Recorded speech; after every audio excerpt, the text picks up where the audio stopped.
నమస్తే మిత్రులారా, చూడండి ఈరోజు తారీఖు వచ్చేసి 13 శుక్రవారం, సమయం ఉదయం వచ్చేసి 11:45 అయింది భారతదేశంలో.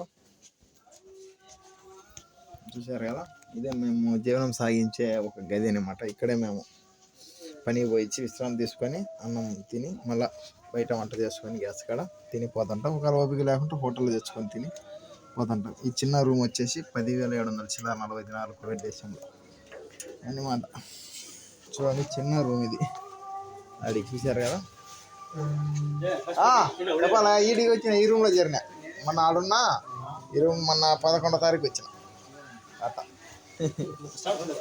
ఏం చేద్దాం, ఆడైతే ఆడ ఇట్లా వంటలు చేసుకొని తినేది. చూసారు కదా, చిన్న జాడమైన రూమ్ అట్లా. గాలి ఆడడానికి రూమ్ పక్క. ఇంకా ఎట్లా ఆడున్నాడా, ఇరుకైంది ఆడ. 70 దినాల రూమ్లో ఉన్నానా. లేదు అది ఈడ కొత్తపాటలో కాదు. ఈడ మనిషి ఉంటే ఆడ 70 దినాలు 7 మంది ఉన్నాం. మనిషి 14 దినాలు. అది ఇరుకైతుంటే వాళ్ళు గుడ్డలు మార్చుకోవడానికి అట్ట. ఇంకెందుకు లేదు, మంచం లేదు, కింద పడుకుంటున్నామా. ఈ రూమ్లోకి వచ్చి అట్లే. ఇది 40 దినాలు, మనిషికి 20 పడుతుంది. ఇద్దరే, ఇంకో మనిషి కూడా ఉండొచ్చు. కొద్దిగా ఇరుకైతుంది అయితే. లేదు అడిగి ఇద్దరం. మంచం ఉంది ఆల్రెడీ ఫిక్స్. అది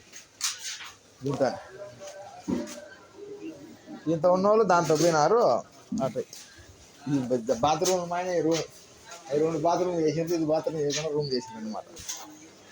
అట్లా ఇంటినే గ్యాసులు చేసి ఇట్లా రూములు ఉండి వంటలు చేసుకొని తింటా ఉంటారు. ఇది కోవిడ్లో మా జీవనాలు.